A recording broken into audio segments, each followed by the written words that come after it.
Hello, everyone. My name's Margaret, and I'm a 50-year-old woman. I have a very compelling and cautionary tale to share with you, and perhaps someone can learn a thing or two from my experiences. I've been through a lot, but I'm so grateful for where I'm at right now. Growing up in a poverty-stricken community, education was a luxury I couldn't afford. My days were filled with caring for my younger siblings and cousins as my parents battled addiction. Reading and writing became secondary concerns when survival took precedence. But I never let my circumstances define me, and I strive to give my children a better life, even if I couldn't fully access it myself. My son, James, was academically gifted and determined to break the cycle of poverty. He met Whitney, a woman from a world of luxury and privilege. From the moment she entered our lives, it was evident that Whitney relished flaunting her wealth and making condescending remarks about my humble background.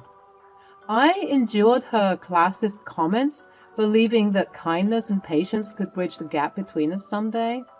However, Whitney's insults grew increasingly personal and hurtful over time.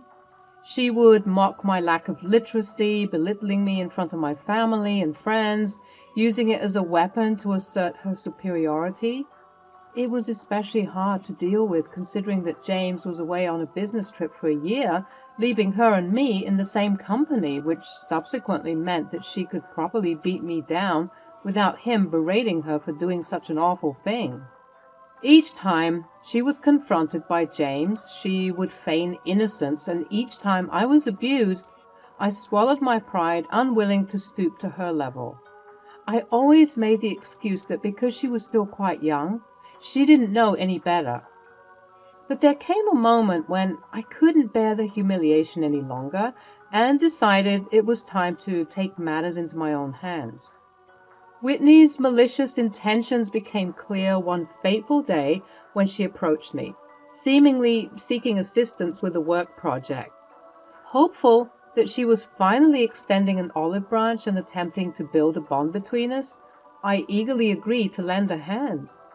Little did I know it was all a ploy to set me up for humiliation. As I sat down with Whitney, determined to help her to the best of my abilities, she appeared to be amused by my struggles.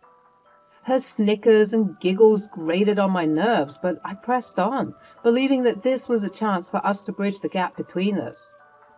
However, Whitney's laughter intensified until it erupted into a full-blown mockery. "Whitney, is something wrong?" "Oh, Margaret, you're utterly clueless, aren't you? I set you up to fail, just for my amusement. I knew you couldn't help me with this project. I just needed to distress with a good laugh. But I didn't know that your illiteracy was this bad. How did you even name your children with a brain like that?" The shock and hurt washed over me as the realization dawned that Whitney's intention all along was to humiliate me. At that moment, I made a quick decision to reach for my phone and discreetly press the record button. Uncertain of what would unfold, I wanted to capture any further hurtful words as evidence and perhaps share it with my son, James, so he could see the truth behind Whitney's facade. I mean, what would make you possibly think that I needed your help with anything, especially with this literature review? Honestly, I didn't know that your illiteracy was this bad. How did you even name your children with a brain like that?" I opted to remain silent yet again, and this amused her even more. "So you can't even respond? How pathetic. Ugh, you're lucky you gave birth to a smart son. Otherwise, where would you be in this life?" Still, I didn't respond. I just sat there in silence. "Oh, why aren't you responding? This isn't any fun if you don't care. Answer me. Why are you so stupid?" It took every fiber of my being to not get up and smack some sense into that girl. Where I grew up, you would never speak to your elders that way, but she seemed to not care about things like that. She just cared about who could help her level up in life. Everyone else was just a doormat. Ugh, whatever, I guess. I have to prepare for my upcoming work function anyways. Something that someone like you wouldn't be able to appreciate, what with your inability to read. It's an elite event. All of the greatest people in journalism and literature will be there.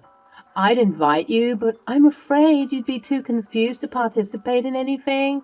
You just slow me down. It's a wonder how James was able to escape the same fate as you. Ha. Now, this girl was just asking for it. But still, somehow, I remained firm in my silence, not giving her any power whatsoever. She eventually left the room, huffing and puffing because I wouldn't give her the satisfaction of being hurt. She was definitely sick in the head for being this sadistic. Unbeknownst to Whitney, that recording would become a valuable tool for seeking revenge. It held the key to exposing her true character and setting in motion a plan that would shake her whole world. Once Whitney had mentioned that upcoming work function, a mischievous idea took root in my mind. I plotted to crash that very function, armed with the recorded evidence of her cruelty. My intention was not to stoop to her level or seek revenge out of spite, but rather to simply shed light on the darkness that had overshadowed my interactions with her. It was time for Whitney's true colors to be unveiled, not just to me and my family, but to her colleagues and associates as well. I was going to turn her whole world upside down. The anticipation leading up to that evening was nerve-wracking, yet I felt a sense of determination coursing through my veins. With the recording safely stored on my phone, I knew I had the power to bring about a moment of reckoning. Before that night, I searched for everything I needed to know to be able to attend such a fancy event. Whitney was right. A lot of socialites and great minds would be at this function. I was a bit nervous considering my background, but this would mean that the revenge I would get would be even sweeter. I readied myself, put on my best outfit, and walked out of my house to attend this event. Once I got inside the function, I was greeted with bright lights and flashy people. These people were fancy. Everything here looked so expensive. I was definitely feeling a bit out of place. But I was on a mission, and I was determined to do something to put this Whitney girl in her place. Suddenly, I felt a strong grip on my shoulder, forcing me to whisk myself around. "What on earth are you doing here? Are you being serious right now? Don't make me laugh, Margaret. When I mentioned this event, it was not an invitation. Now get out of here before you embarrass me. My boss is here and she's keeping a close eye on me. I don't need you messing anything up for me. I swear to—" "Oh!" Whitney's surprise led me to follow her eyes to a beautiful woman making her way towards us. She was a woman who carried herself well, and you could tell that she was a very prominent figure in her field because we weren't the only people looking at her. It seemed like the whole room seemed to follow her. She was magnificent. "That's Harriet. She's my boss. When she gets here, do what you do best and shut your trap, okay? I don't need you embarrassing me." "Why, hello, Whitney. How are you?" "I'm doing quite well, thanks. And yourself?" "Thank you so much once again for the esteemed opportunity to be part of this project. I'm truly humbled by—" "Oh, I'm sorry. I believe we haven't met. My name is Harriet, and you are?" "Oh, Ma'am, I'm nobody. I'm just Whitney's mother-in-law, that's all." "Ah, lovely. A pleasure to meet your acquaintance." "The pleasure is all mine." "Oh, please don't mind her, Harriet. She was just leaving." "But why? The party just got started." "Wow, you're right. I never get to attend functions like this. I think I'll stay, Whitney. I've changed my mind. Is that all right?" Oh, that's perfectly fine, Margaret. Stay as long as you'd like." "Whitney, I'm going to need to talk to you later. So find me when the event is almost finished, all right?" "You got it, boss." Harriet walked away to meet and greet more people. I was simply impressed with her and her demeanor. But right next to me was a seething cockroach waiting to berate me. "You! I told you to get out of here, and I told you to be silent. but you just can't resist embarrassing me, can you? So you expected me to keep quiet when she was talking to me directly? Are you crazy? Ugh, whatever, just go home. I'm staying. Slightly taken aback by my assertiveness, Whitney left me alone. She stormed off to a dark corner somewhere. I chose to enjoy my time instead of being defeated by Whitney's words. I wandered around the function, appreciating the various works of literature and journalism that were presented before me. Although I wasn't doing too well with the reading from the atmosphere of the various stalls and exhibits, I could connect with the vibes and the ambience of the stories before me. There were some powerful pieces about African and indigenous literature, and it was really beautiful to behold. But after some time, I grew bored of my surroundings. There was only so much I could achieve considering my lack of literacy skills. I stood around not really sure what to do next until I felt someone calling my name. I whipped my head around to find Harriet behind me. Margaret, hello. Oh, hello, Harriet. How are you? I'm doing well. The event is going swimmingly. I just saw you wandering around and I wanted to make sure you were all right. Yes, ma'am. I'm doing fine.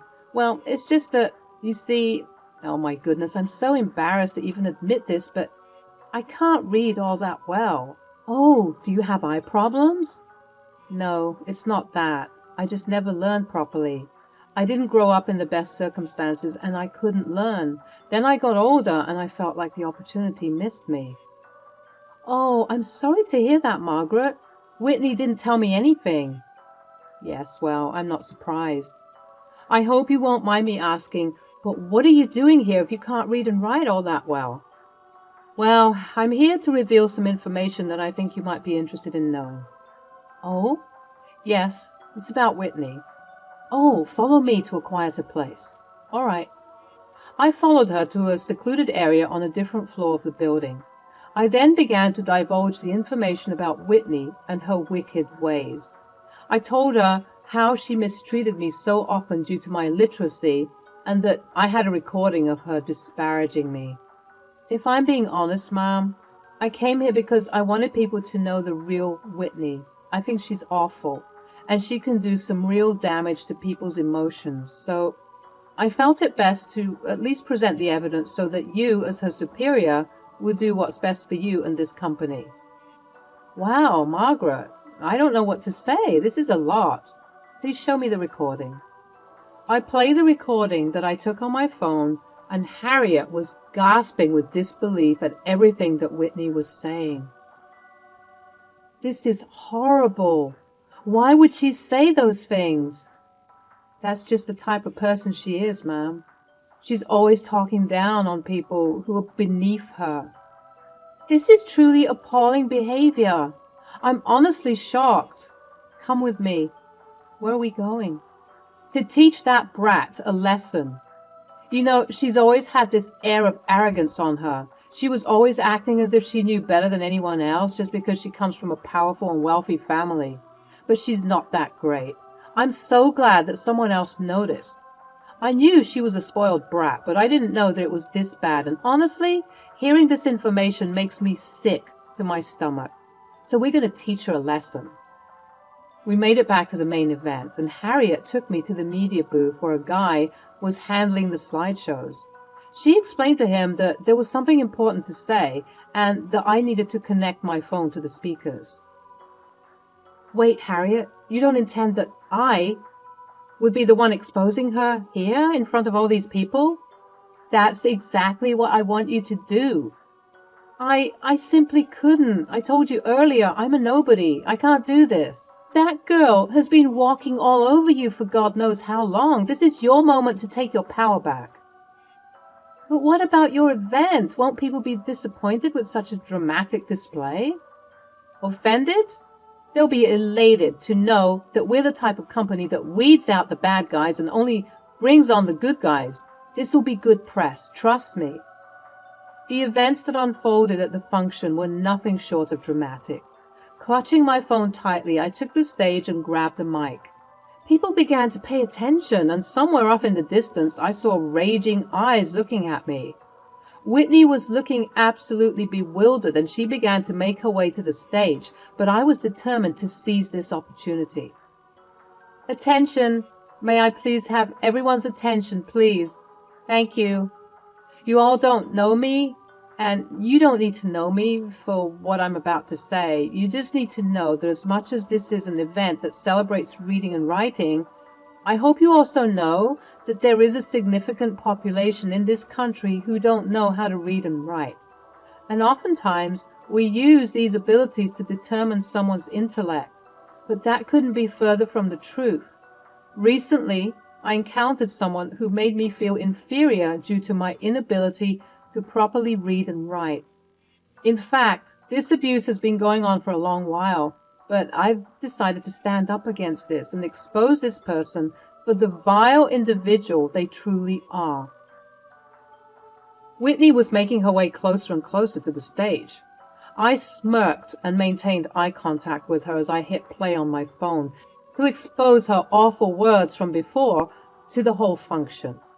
The room fell into an uncomfortable silence as Whitney's cruel laughter echoed through the speakers, exposing her true nature. Whispers and gasps rippled all through the crowd, and as I looked around, I noticed the shocked expressions on the faces of her colleagues and superiors. Whitney, who was practically at the front of the stage now, was red with embarrassment. She, too, was whipping her head around to see the reactions of people. The veil of sophistication and professionalism that Whitney had so carefully woven around herself was torn apart, revealing her true ugly and savage-like nature.